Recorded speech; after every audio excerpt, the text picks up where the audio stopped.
All right, welcome to the retreat with Inarra Griffyn today. I'm really excited to deep dive with you today, Inarra. Inarra has been in my life for a very long time. She helped me to birthing a new earth, and I just love what you're doing in the world and what you're sharing. And so thank you for joining and being here with us on the retreat. Oh, a pleasure, always. Yeah. So I want to start and dive into, because a lot of your work is around mastery and how we can step up in our mastery. And I think this is really important in this time because, you know, we came down here, we're here on this planet for a purpose. We all have our divine purpose, and stepping up into that is really important. But I think, you know, we were speaking about this before, but what we need right now is defining that balance between that divine action and the divine rest and pause, and honoring both of these, the feminine, the masculine. And this is a lot what your work is about. Yeah, no, that's perfect. And hello, everybody from London, lovely London. Yeah, I've recently just finished a chapter in a book called Mindset Mastery.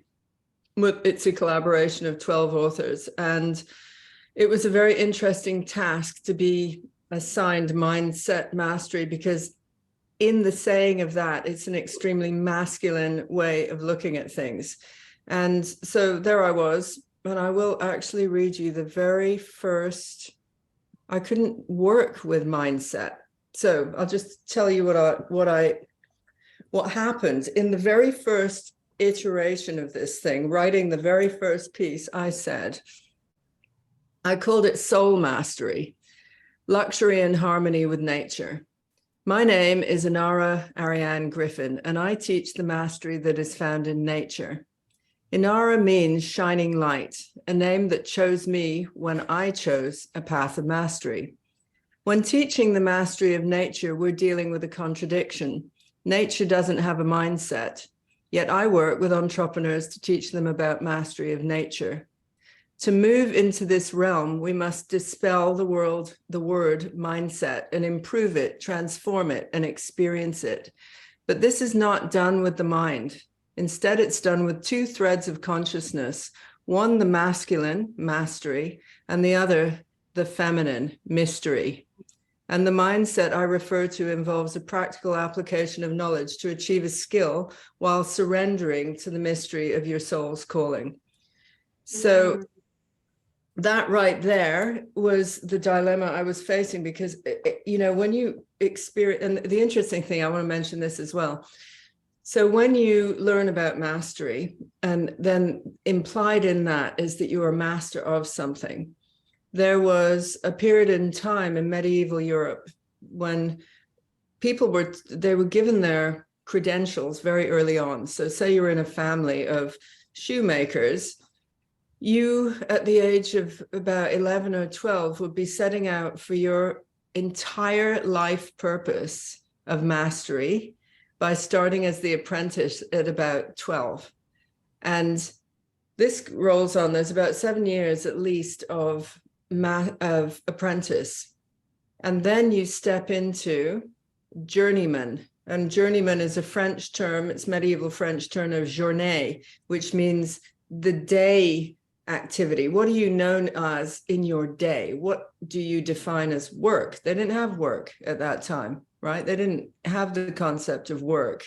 They had, you're an apprentice, then and you're all under the master at that time as an apprentice. Then you start to develop some skills 7 years in, which are more of your flavor, 7 more years or 14, right, of this middle section. And then you get to create the masterpiece. And the masterpiece is then viewed by a guild who were all masters and mostly men. And then you are a master in your own right. Now, there's a sort of initiation. When we put this in terms of medicine, shamanic, medicine craft or whatever, witchcraft, wise elders, you have the same thing. You start with an apprenticeship, which is called like a novice or the other word's gone out of my mind. Anyway, you're a novice for a certain period of time or an apprentice. And then you become of your own making, you'd be an initiate, right? You'd be an initiate into the rites, into the sacred rites of your master teacher, and or et cetera, et cetera. And then you go to a certain level with it of your training in herbs and energy work and all of the rest of it. And then there's an initiation. And the initiation would be a life or death initiation. It can involve semi-poisonous substances, plants, being buried alive. There's all of these major initiations that go on. There's a vision quest. And then what happens is, if you don't die, basically you'll end up becoming a master shaman. Now, all of that is amazing, because I work with two strands in my business. One is business, and that would be the masculine mastery. And then I work with all the feminine to do with magic, ritual, ceremony, et cetera, and I merge the two. Anyway, so listen to this. When you come to the languaging of master and you try and make it feminine, then what you end up with is mistress. And mistress has been redefined to, it can mean some level of mastery in a whorehouse, right? You're the mistress of the whorehouse. There's often a sexual reference to it. And then the mistress is always the other woman. So when I was trying to say this in that first paragraph, well, what happens when you get to mistressy, the mistressy? It doesn't happen. But what does happen is the mystery, the mysteries. And so I now, after defining all of this, I mean, I've been working it without definition in a way, you know. Here comes the mistress of the house, Pandora. You know, you often are involved in something without defining it. And I had to define it for this work on mindset. And I thought, I really need to speak into this thing that we're always thrown into the mindset, which is a masculine, right? And if you instead start working with these two aspects, one is the development of skill set. That is mastery for sure, masculine. But the other is your soul's calling. And how have you ended up where you are? Like you said, we beamed down here, we entered the portal, and we are now living the life. We have an opportunity to experience our soul's calling and literally live it. But many people do not recognize the mystery now. They recognize only the mastery, right? And this is corporate push and all of that stuff that I always say, oh my God, get out of corporate, right? Because all you'll be doing is one half of the picture, which is all the push. So you look like you were going to say something, so I'll pause. Go ahead. I'll pause in the... Well, so, you know, I've been on this path for a long time, and I started not in business. I started actually in ceremony, ritual. It was my deepest calling. And whenever I look at my, what's my top value, it's always spiritual, always. So I seek out spiritual people. I seek out spiritual paths. I've studied, I've trained in so many of them. And then when I was 40, you know, it was late in life. I'd been doing business. I was a professional photographer, but there was this key moment, and these key moments will happen throughout your life. Audience out there, they will happen. You recognize them. And this one was really key. I had this feeling bodily, continuously, that I was not meant to do photography anymore, even though I trained in it, studied in film, was good at it, and actually on the outside world would look successful, right? Like I'd made it. My parents thought I'd made it, you know, finally this hippie child has finally landed in a job, etc. And I'm quite successful at that point in London doing interiors. And there's this one moment I'm standing, it was Christmas Eve. I was probably about to turn 40 in February the following year. So I was probably around 39. And I'm standing there looking out at the Thames the River Thames, and all this history. And, you know, I was seeing the Tower of London and these modern buildings and seeing this development of a landscape over much time. And I suddenly thought, that's it. I'm going to quit. And it was a sort of radical insight into something I didn't even know what it was. But I said, I cannot do this anymore. My job was fascinating on some level, skill set, but it wasn't fulfilling me on another level of real, how can I really develop who I am? And actually where this is many years later as a spiritual business coach, and I would say spiritual teacher. But that key moment happened when all around looked like success. I'd been working alone a lot and I was sick of it, like doing this thing of, you know, setups and shoots, and then I'd be uploading all night, and you had to upload by midnight. So there was a huge piece in the evening, which was dominating my life as well. And I said, that's it. I didn't tell anybody the decision. It was a deep soul connection decision. And I had no idea what the hell I was going to do when I went back after Christmas. It was like, you know, really stepping into the unknown. And I didn't tell any friends. It was a deeply personal choice. And I knew they would persuade me otherwise as well, because they love me as a photographer. So I declared it out loud over the Thames. And about 3 or 4 days later, I received this email, as you do in marketing. And it said, do you want to change your life? And I was like, yes, I do. And sometimes it just takes, you know, the exact reference for you to jump on board. So I filled in this form, which was all to do with describing a house that I wanted to live in future, all the descriptives in it.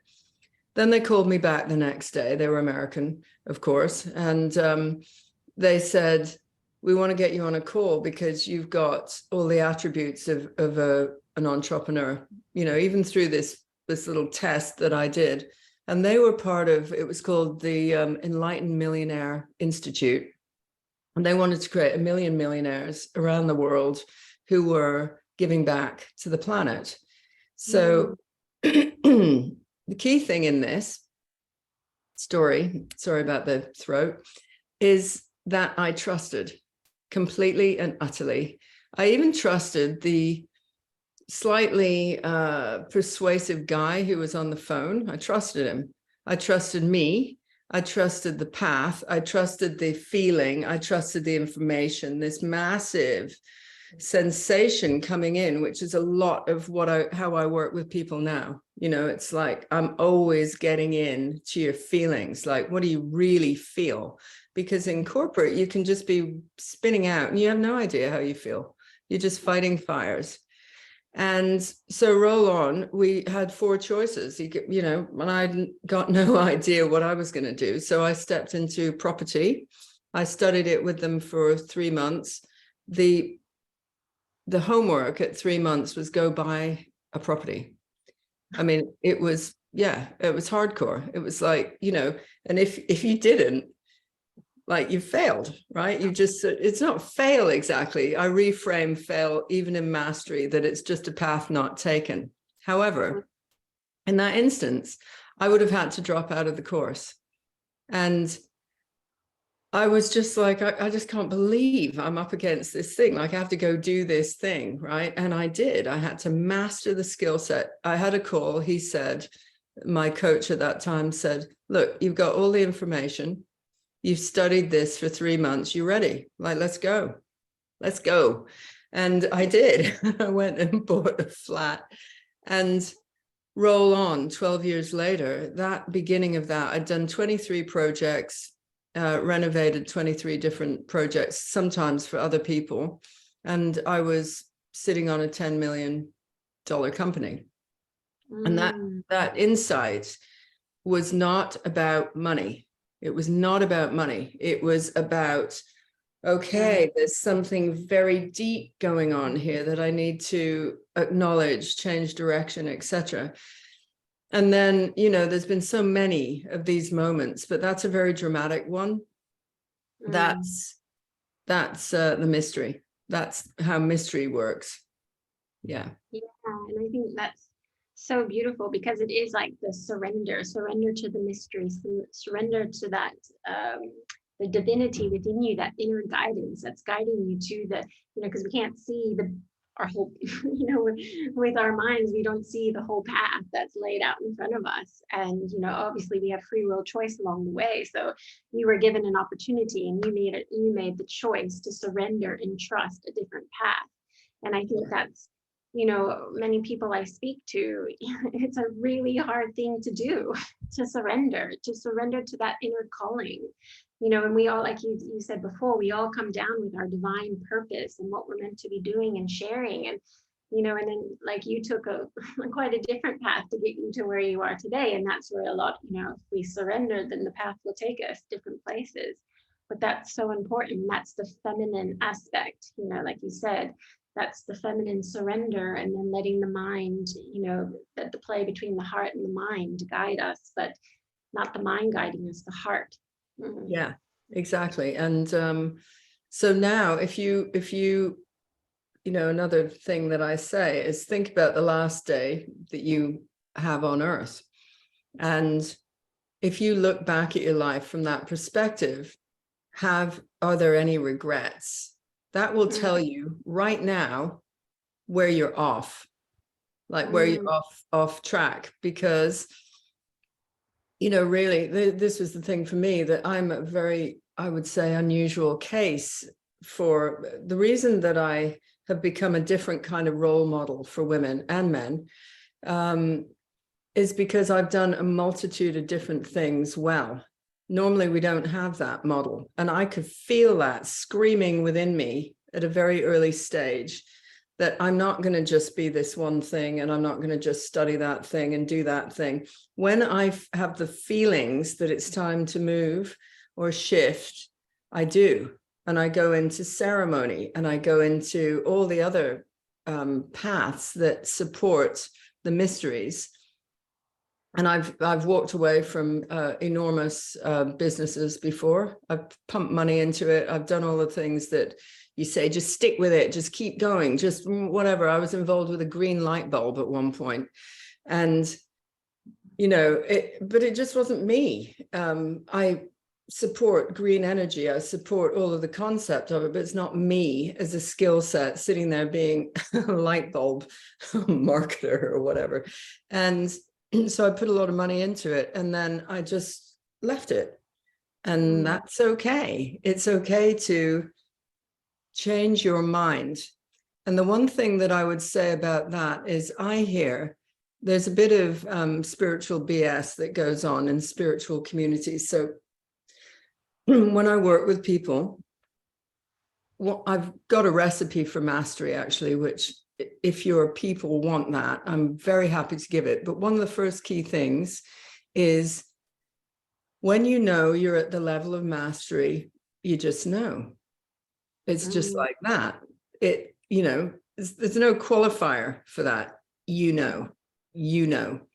And second point is, when you know that you're on the path of mastery, you also cannot go back. So shut the back door, right? And this idea of shutting back doors always energetically as well, like you've moved on, you've shut the back door to all things. And I do that ritually as well with people. I'll do it actually today. It would be a useful thing, I think. And then the horizon opens again. You go, you know, there's this opening. It's a fine tuning between boundaries, which are your ultimate superpower. One of them is to say no. And then once you've got the tight boundaries on, the next piece is to say yes, even if you don't know how. And it's this in and out. It's this mastery and mystery working like this to move you forward. And, you know, for me, I wanted a massive landscape of a life. I didn't want just a small life. And so I've gone for it in every single way that I can possibly imagine. When it comes to me, there's that one of those moments, even if it looks good, like on the outside, like the photography definitely looked good. I could be that for a lifetime. But it was like, nope, little voice going, nope, nope, you're going to do something else. Now I just go, okay. And I don't look back and feel, oh, I wish I'd done photography. I just do it on my phone now, and I have as much fun with it. All creativity is just, moving it from one thing to another, but it's all the creative energy. I love how so much I love that you said that. I love how you said it's like shutting the back door. I haven't done a particular ceremony around that, but like several times in my, my birthing for the last couple of years of doing birthing and new earth, I've had this feeling of wanting to turn around, but then I get this energy behind me go, nope. Yeah. And it keeps going forward.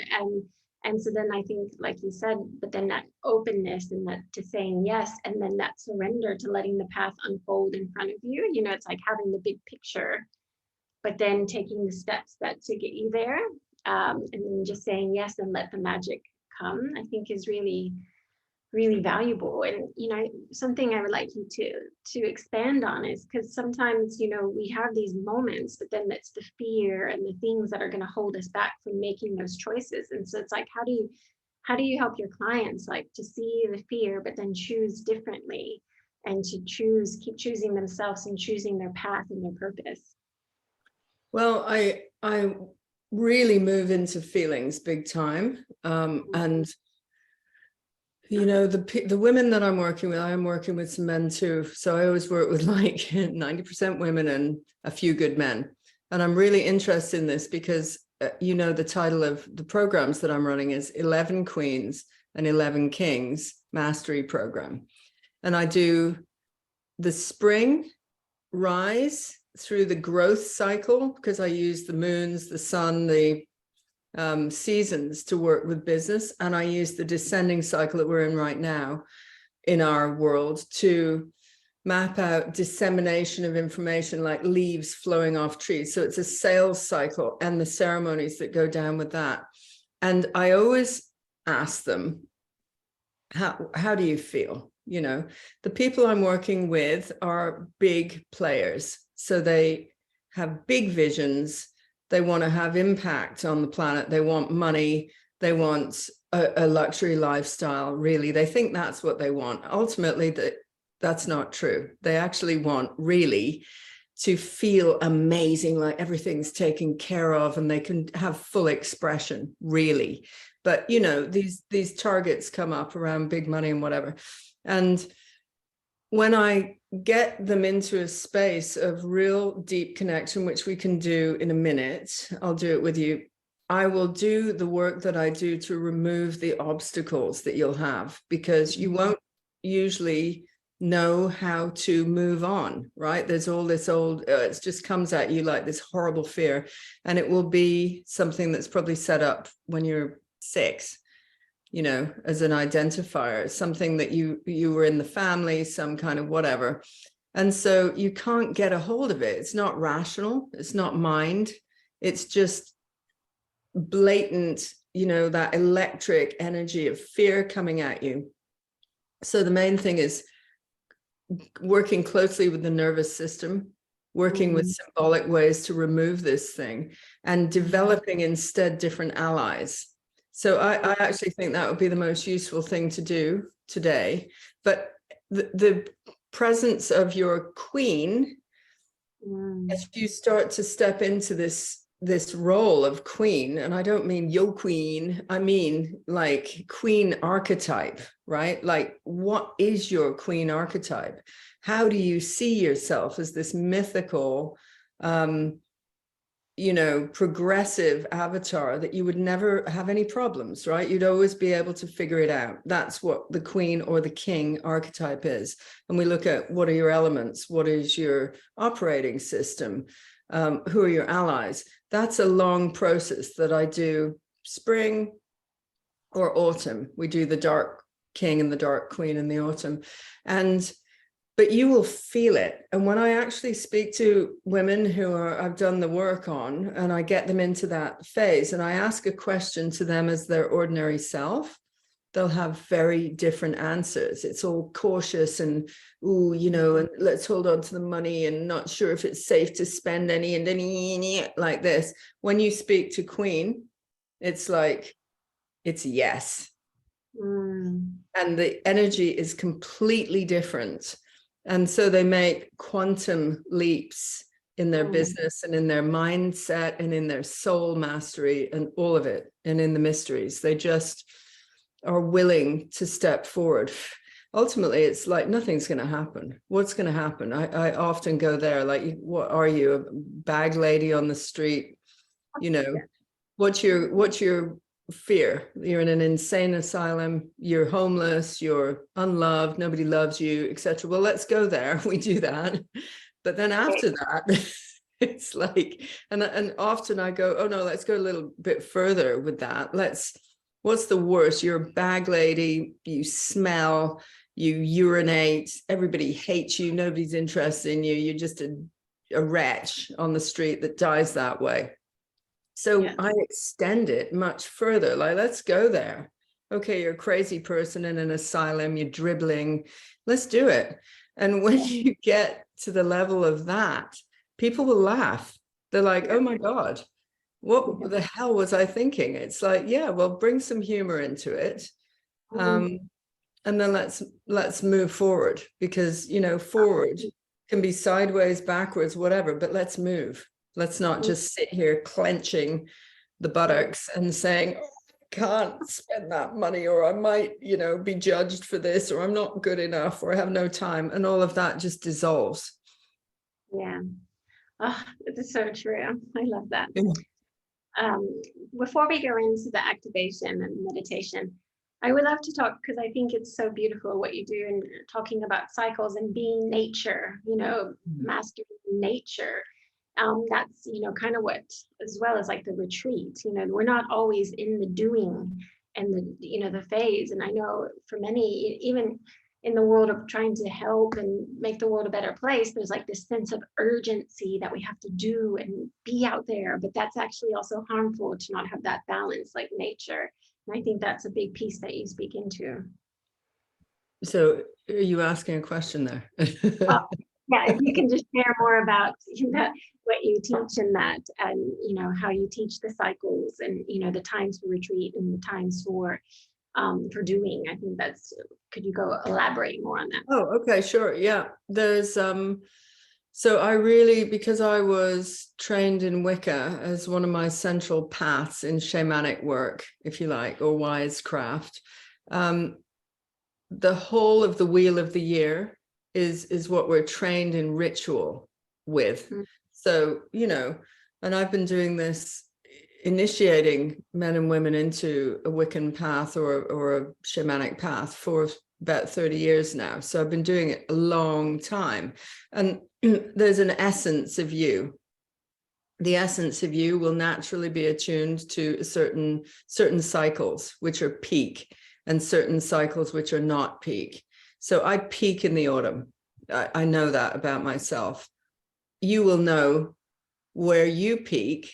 If I ask you, Sam, where do you peak? What's your favorite season? What's your favorite, you know, energy that you're working with? The spring into the summer. So like right now, where I am in the Southern Hemisphere, it's my time. I really love this time, and I feel the most vibrant. Yeah. Okay, great. So we'd start with that, and then that's peak on the whole of the wheel of the year. So I'd start charting this, like setting. So that would be when ideally you're doing some being seen activities, like you're doing the retreat. So that's kind of perfect timing for you. And then we map out what happens afterwards. So in a businessy way, I start looking at the moons, the lunar aspects that would really enhance your events, and, you know, what would be all about the sending out energy, solar, lunar, and seasonal and ancient festivals. I look at that, and we start with a peak, because what we want to see, where's the drop? Where do you want rest? Where do you naturally, go back in? And it won't be winter. Like lots of people, it's not winter, but where is your winter? Where is your, and so I would set up with clients the whole of their year of when there's peak activity, when you naturally feel, woohoo, let's go. That would be a sales cycle for you. And I would set it up like that. And then there's other times. So rather than corporate, which is burnout material, mentally, emotionally, for the families, for your friends, the whole package is a burnout because it's on, like this. Figure it out, do, push. And you can feel it, even the energy. If you met somebody like that, it's like, oh, like chill out, smack, stop it. So we would start to develop a system in the year of how this works for you. Then I add in the moons, certain aspects that work specifically with you.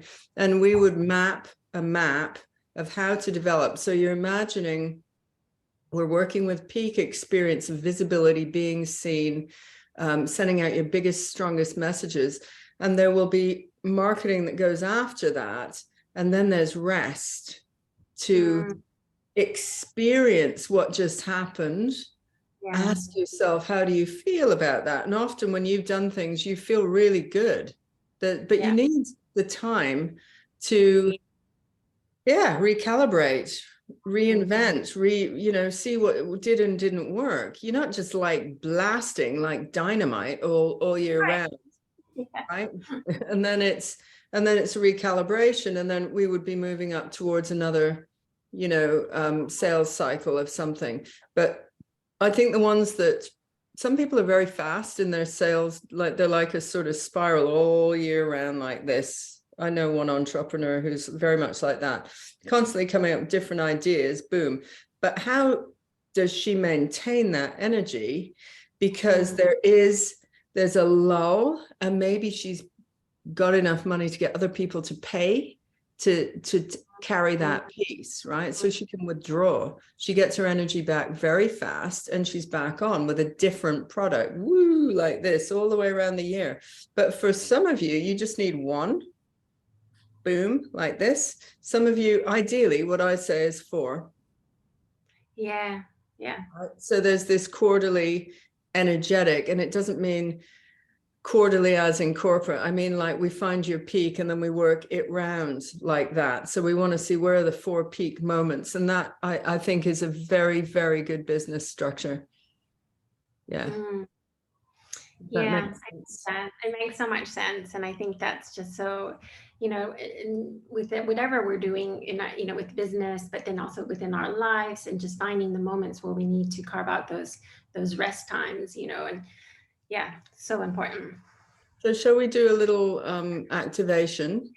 And this is even in the highest, most corporate-y roles that I do, where I go into businesses and I work with teams, for instance. This is how I work. And, and it used to be considered quite weird. And now people are desperate for this kind of work, to just get off. The wheel, that wheel. It's real. Cyclical, hamster wheel.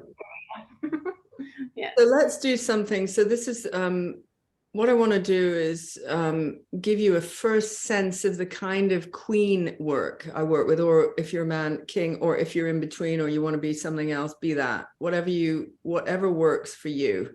It's not about, you can be a man and a mythical queen. You can be a gay man and be a mythical straight man, whatever. It just is irrelevant. You got to find your power. Right. And so this is what I work. It's real power work. So shut your eyes and take a deep breath in and exhale. And we're starting to breathe now with the season, and just to locate where you are in time itself. So another deep breath in, energizing that seasonal flush that's going to come through and start drawing that energy into the body. And another one of those. Deep breath in and then exhale. Let it go. And then on the next breath, if you can start to imagine that you're breathing through every cell in your body. So you've got the ability to breathe through the soles of your feet, through the crown of your head, through the back of your heart. Imagine that level of breath. Breathing in through your pores. And you're breathing in the energy of the season, of the time.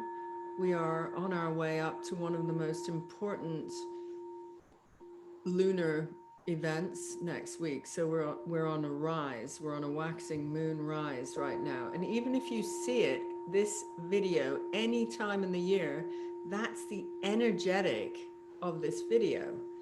So we're bringing in the energy of rising to the full moon, the exalted moon in Taurus, and an eclipse, which is, it is the potential. It's such a striking one this year that you have the ability to create a love affair with life itself.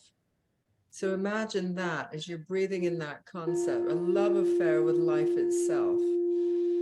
That to me is a very good life. So breathe that in. And then allow yourself to go to a place in nature, anywhere on the planet, doesn't have to be where you live. Go to a place in nature, your place in nature, and experience the colors and the textures, and feel how you relax when you're in this perfect place for you. Feel the body softening, the eyes relaxing, and notice if you hear any sounds in this beautiful place in nature.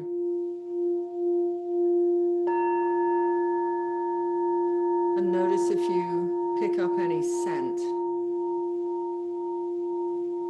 And as you breathe in the colors of this landscape, you look down at the floor, at the ground, at the earth that you're standing on, and you notice the texture. You may even pick up a scent from the earth itself, delicious earth.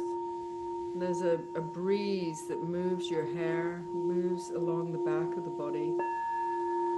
And you notice that your feet are bare on the earth. And you also notice that you are naked. And the feeling that comes up from that is that you are wild in nature and also deep safety. Wildly safe. You're in this place, you can be anything you want, and you are wildly safe. And as you experience that feeling, you look to your left and you notice that hanging on a tree to your left is this majestic, incredible robe, which is hanging there, and it is your king or queen robe. And you wander over to it. You notice that it's been made by the finest artisans, the most luxurious craftspeople who work on fabric on the planet, and they've made it for you. Notice the color, and notice if there are any symbols on the breastplate. And as you drape it over your arms and it slides down your arms and over your head, you feel the texture of this sensual, delicious fabric flowing down and around you, covering every curve on your body. And then as you wear it, you notice your posture changes. You really do feel like a queen or a king wearing this outfit because this is yours. It's your identity. All the people will be able to recognize you as the king or queen wearing this outfit. And then as you look ahead of you, you see a path that has been trod for hundreds of thousands of years. The stones are smooth And the path is made of emeralds and diamonds and sapphires, huge flagstones, which have been rounded and smoothed over time and over the many feet of kings and queens who have walked before you. And as you step forward on this path, you feel the frequencies of these highly expensive, high frequency gemstones that you're walking on the path, actually altering your cellular structure, clearing and cleansing out any old obstacles. And some of them you feel more attuned to. It may be the emerald when you step on the green stone. It may be sapphires of blues and oranges and violets. It may be the rubies, the red. It may be the diamonds, the white, the yellow. And as you walk along this path, experiencing your feet vibrating with the frequencies of these stones, you see an old woman ahead of you. She's got so many lines. She really is the archetypal crone. And she's got a very kindly face, and she smiles and welcomes you and looks deeply into your eyes. And she says, your first act is to turn around, and you'll notice there's a door behind you on the path, and your job is to shut the door and then place your magical sigil or symbol on the door. Place your hand and send energy into the door to shut the door completely. And you do this. You turn around and you seal the door shut. And as you turn back around, she is standing smiling, and she bids you well on your path. And you walk on, knowing that behind you, everything is sealed, and you are now firmly on the path, or king and queen. The path moves down and goes around a large hill in which you can't see anything on the other side. But as you go down, what comes into view is a sacred grove, and in it there is a fire. And this is the fire of transformation.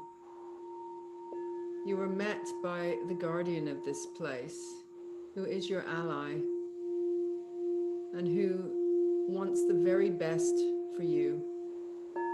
This ally might be an animal or a mythical creature or a person. Allow yourself to meet your ally. And the guardian of this place says, there is something that you need to do, and invites you to stand close to the fire, which is at about knee height, the flames flickering around, and it feels very powerful to stand in front of the fire of transformation. You can feel the energy coming off it. And the guardian of this place asks you to do a body scan and to feel the areas in your body which have constriction, that it's time to let go of an obstacle. So it may be something where it's fear of public speaking, not being good enough, losing energy, but look for a loss of energy. Look for an area which may be a very old story at this point that has you lose energy. And then allow it to locate itself. To give you an example, somebody I worked with recently felt like a fraud when they were doing their work in public speaking. What is it that you feel not good enough about, or you can't get a breakthrough in. And allow yourself, ask your body now in your queen or king gear to give you an indication where this energetic resides. Where is the constriction? And then ask yourself, does it have a color? Does it have a shape? Does it have a name? And wherever it is located, now breathe deeply into that place and start breathing with it, feeling the feeling expand. Allow yourself to feel fully what that constriction is.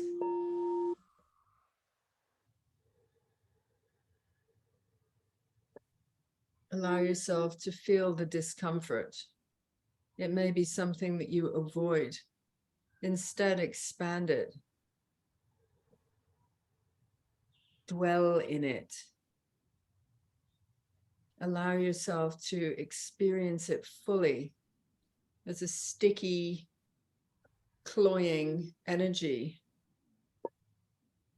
And as you welcome it and you say thank you to this constriction, thank you.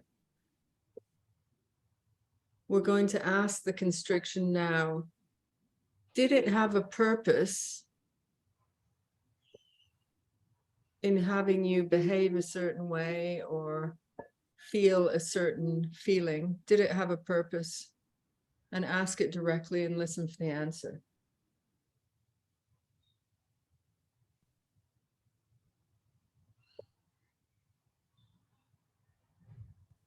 And then again, thank it. And now in front of the fire of transformation, we're going to move it out of your body. So as if it's being sucked out of the area that it was constricting, we want to just move it out in front of your body. So if it was behind you, move it round to the front, as if you're directing it to go in front of you. And it's no longer in your body, it's outside your body. So now we ask this part what its final message is for you. And we also tell it it's being decommissioned. Thank you for being there and causing me to react in a certain way. You may have thought that was helpful. I'm now going to take a deep breath in and blow you in the fire. And as you see the flames crackle and spit and burn up every aspect of this energy, you might see blues or yellows or greens, the colors in flames which are burning chemicals. Allow that to happen, observe, and the fire rages. It grows in strength to the height of a bonfire. And then gradually, it moves all the way down to ashes and cinders. Now breathe into the spaciousness that you feel in the area that now has been emptied. And we ask an ally energy to present itself to you. Your ally may be an energetic blob, a color, a shape, a being, a character. But this has the energy of, I love you, go for it, you're amazing, you're fantastic, you can do this, I so believe in you. And we ask your ally to make itself present.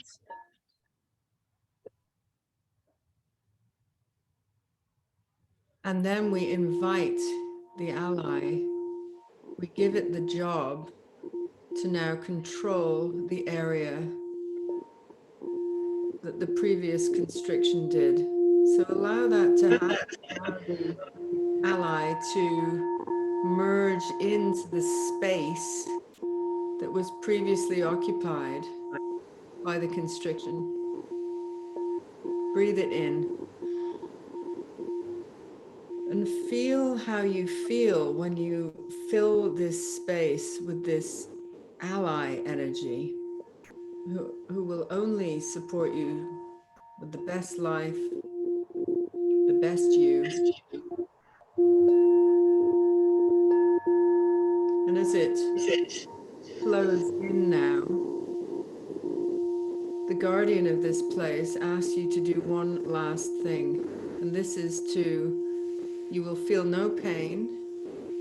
Your feet are sealed with a magical energy, and you're going to now dance on the cinders. And you jump on the fire, and what's left of the cinders, you dance and stamp every last cinder out of the fire of transformation. You feel incredible joy. You dance your crazy wild dance. Your feet are dirty with the cinders, and it doesn't matter. You lift your skirts, your robe up, and you dance until there is nothing left. And then the guardian of this place comes to you and says, "You've done very well." And you're invited now, the first level of king or queendom of mastering the mysteries.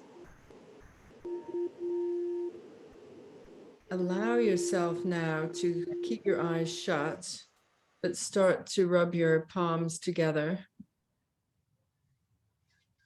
rubbing them until you generate heat. And then place them over your closed eyes, breathing in and exhale. And then you can rub your temples, your hair, back of the head, front of the throat, and wherever that place was on your body, rub that area, and then draw the energy down the body, down through the heart, solar plexus, womb, legs, and brushing it off through the knees. And when you're ready, you can re-emerge into the space.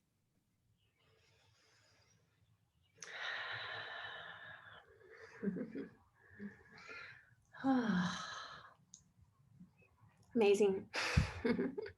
So that's how I move a lot of fear out of people. When you asked. That was really good. Mine was all right here. Constriction, yeah. And the thing is that people who are up to big things are often highly sensitive, and they have freeze moments, and they don't know how to move it forward.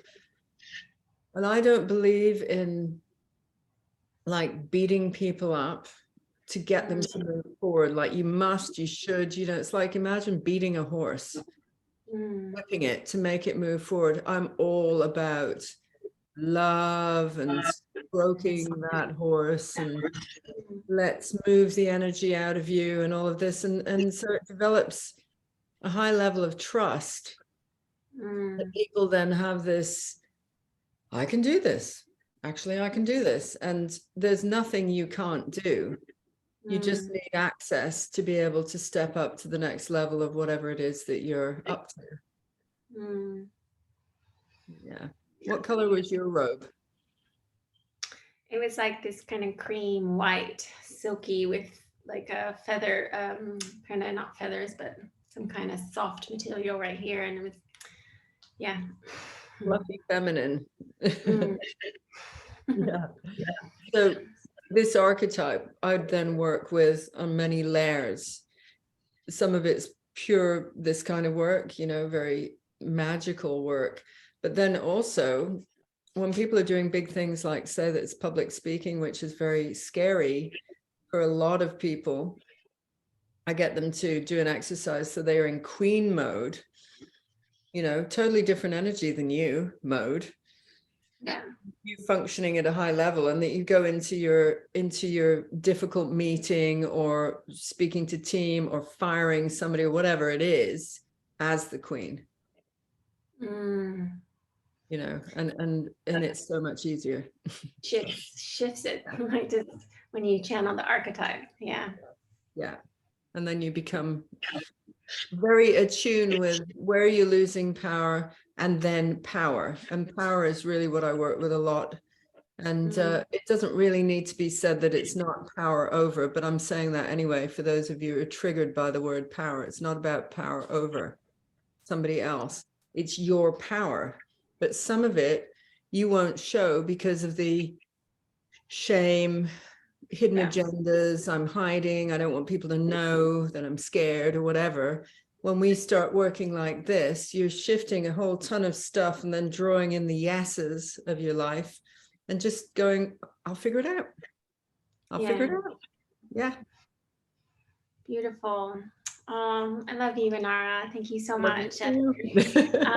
How can people find you and work with you? And yeah. Well, I do work one-on-one, and if that's of interest, you can always send me an email at Inarra@the visionaries.international. You can find me on Instagram as my name that you can see right here, Inarra Griffyn, and you can find me on Facebook that way. But the main thing that I would say is if people want to have an experience of riding the different cycles and the king and queen through those cycles, I do a 3-month program that will be starting in February of 2023, all to do with growth. And what we'd be doing is coming up with the next layer of your business, coming up with a new product, a new program, a new retreat, a new whatever. And we work on it through the cycles of very powerful growth. And I do a descending one as well. So that's really me for life now. I just want to work with 11 is the number of mastery. So 11 queens, and you know, you and I are going to do something with this as well. Just saying, people, we are. Dropping a seed. Dropping a seed. We've got some real ideas that we want to work on together. And in the marketplace as well, we'll have some products around the 11 Kings, 11 Queens work, which will help you on your journey. So, yeah. Yeah, so we'll have all her details below and in the guide section of the portal. So find Inarra and all her work, connect with her. And yeah, thank you for being here and taking us on that journey. Total pleasure. Loads of love. And if you just hit the end, I'll stay on and speak to you for a minute.